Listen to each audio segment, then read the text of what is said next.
Hey, what's up? It's Jerad with Ditch Auto. Today we're going to talk about a 50mm f1.4 lens that is under $100. Crazy, right? And I thought so that's why I had to check it out. Now, there's a few things that I think about this lens that I'm going to share in this video. They're personal opinions, and then I'll also talk about the performance, and I'll compare it to another 50mm lens that I have. At $100, you really can't expect much from a lens. You think, like, that's cheap. How could they even make a lens that cheap? Now, definitely the brand name I'd never heard of before. They don't have a whole lot of products, but the lens really kind of surprised me, and I'm using it in interesting ways that I typically would use other lenses for, and it's just a fun way to go and capture something different. Now, a lens like this is not going to be a great option if you want fast autofocus or anything like that. This lens is fully manual. The camera almost doesn't even know that there's a lens on it. Actually, it doesn't, because there's no communication with the camera and the lens. There's nothing there. The lens is fully manual, which means no autofocus, so you manual focus it, and you also set your aperture manually as well. So you really have to do a bit more thinking when you shoot with a lens like this. And sometimes I actually like that. There are times when I want to rely on all the technologies possible, like when I'm taking pictures of my kids or I'm shooting a wedding or some professional event. But when I'm out shooting interesting objects or landscapes or something like that, and I just want something different, I don't mind spending a little bit more time dialing in my camera and utilizing manual options where there are perfectly good fully automatic options, like with better lenses. So with this lens, I was interested because of the price, and once I started spending time with it, it started reminding me of how I utilized other lenses in the past. Now, when I switched over to Sony many years ago, one of the things that I found really fun is adapting lenses, and I kind of had to do that because at the time, there weren't a whole lot of lens options available for Sony for the Sony mirrorless platform, and so I found myself adapting a lot of lenses. Now, in buying adapters, I started adapting like old vintage lenses and stuff as well, which was really fun, and it gave some images kind of an interesting, unique look and feel. And so I just kind of went down that road of having fun with my photos in a different way, whereas usually I'd be looking for something that was the most clear, provided the best rendering of the image, and was sharp all the way across, and had the least amount of vignetting and stuff like that. And then when I threw on the vintage lenses, I was having more fun with just creating a certain kind of look. And if you look at what the cool style or the in style is right now for photography, it definitely doesn't like revolve around sharp edges and stuff like that. There's a lot of processing going on in imaging these days, and with lenses like this you can almost kind of get some of that in camera, which I find really interesting, because technically it's like a limitation of the quality of the product, but it's producing the look that seems to be kind of cool and interesting right now. So I put this lens on my a6400 when I first got it. I've predominantly used it on this camera, even though it will work on any Sony E-mount camera, whether it's a full frame or a crop sensor camera like this. Immediately, I went and shot wide open at that f1.4 because you have to. And yes, the image is not that sharp across the entire edge from middle to the edges.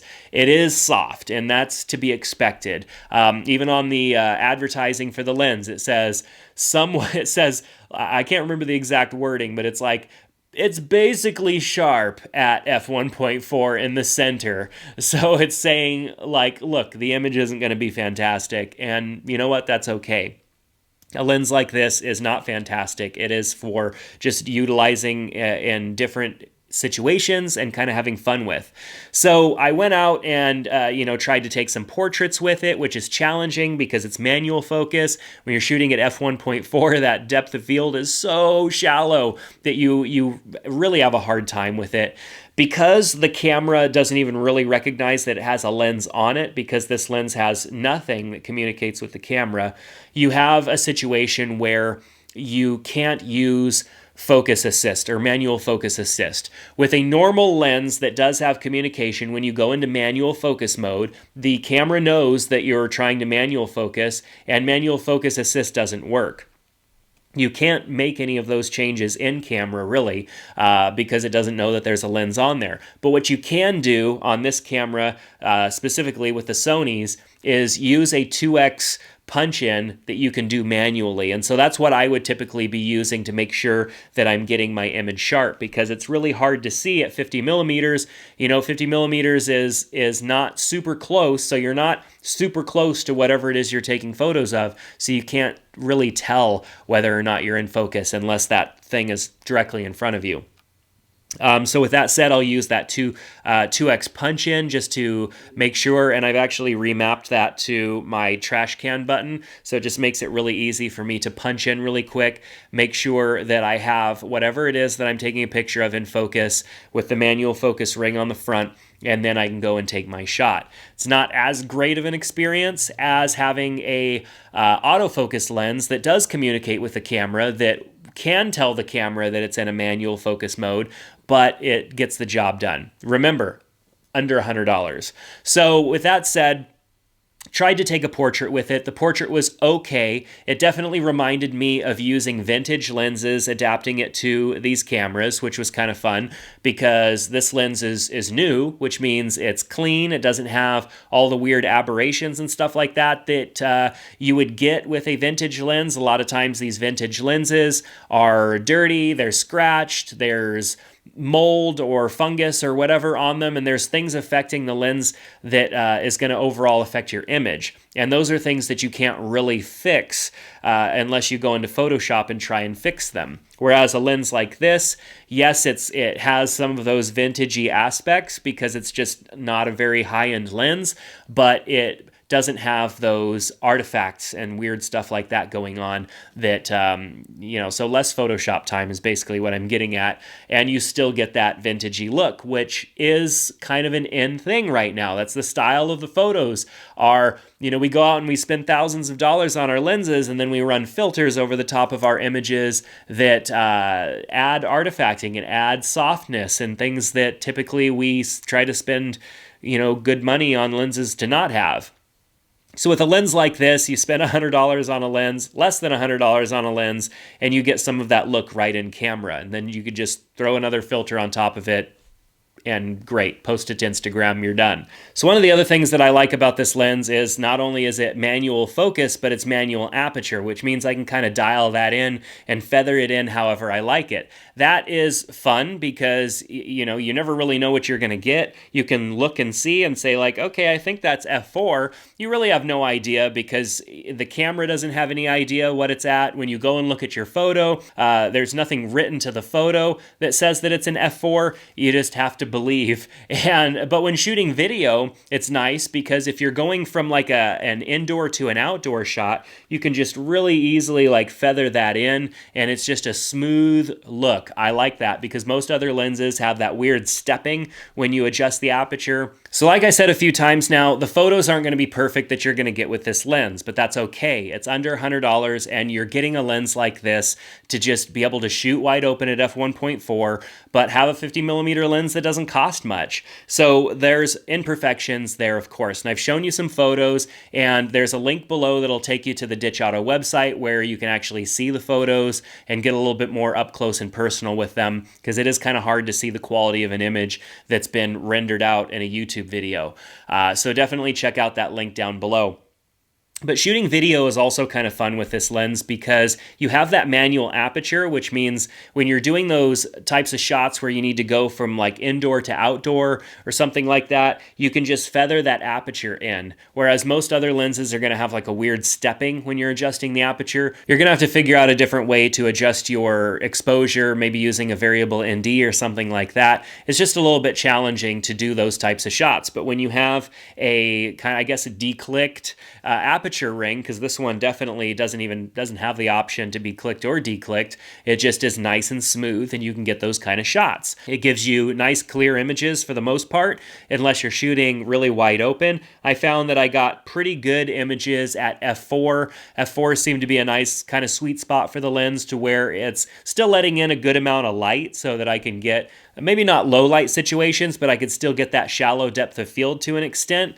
But the image is a little bit more sharper all the way across, so that's kind of nice. So when I'm shooting a landscape or something that I want to be a little bit more sharp all the way across, I'm definitely not going to be shooting wide open at f1.4. I'm probably going to be closer to an f4 or an f6, or if it's on a bright day, I'll just go all the way up to f16. So this lens gives you a lot of options there. It's a pretty wide range from f1.4 to f16. So a lens like this provides a lot of value because it's cheap, it's small, so it's not going to take up a lot of room in your bag. It's not going to be a lens that you're going to use all the time, but it will be a lens that you'll use for those opportunities where you want to just do something different, where you want to take a picture that maybe feels a little bit more dreamy, where you're not worried about it being completely perfect and aesthetically perfect. You're looking more for something to just kind of give you a feeling that is different. So this lens provides a lot of value for its price. I mean, yeah, it's not the go-to lens. You're not going to be using this lens all the time,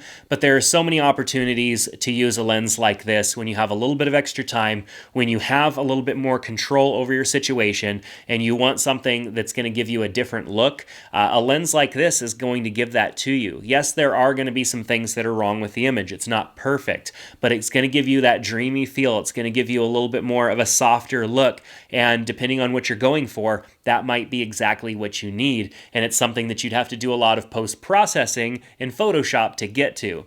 So I highly recommend whether you try out this lens or another lens. There are other lenses out there that are $100, a couple $100 that are fully manual that aren't perfect lenses, but they provide, I think, a lot of value and they're interesting to use.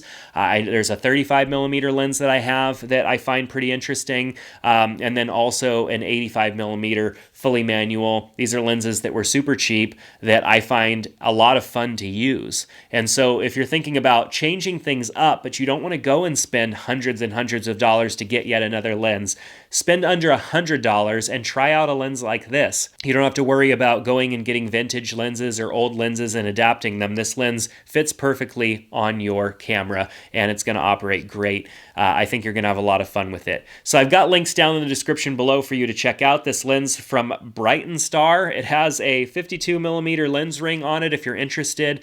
You can also throw an ND on here, which I haven't done. I don't have a 52mm ND that would work on this lens, but you could be shooting wide open at f1.4 with some ND on it and getting that really shallow depth of field, that dreamy look that I was talking about, even outdoors on a bright day. So I think it's worth checking out. I've had a lot of fun with it. If I didn't, I wouldn't be here making a video about it. Let me know what you think down in the comment section below. What is something different and unique that you've adapted to your camera that you tried on your camera, aside from the stuff that everybody else talks about, like the standard lenses that we all typically buy? Those lenses are great, and there's a lot of value in those, and those are the lenses I spend most of my time with. But a lens like this is just fun and different. So let me know what you think down in the comment section below, and share what you've been using just to kind of be different and creative on your cameras. I'd love to hear about that. So that's going to do it for this video. Thanks so much, and I hope to see you back in the next one. Take care.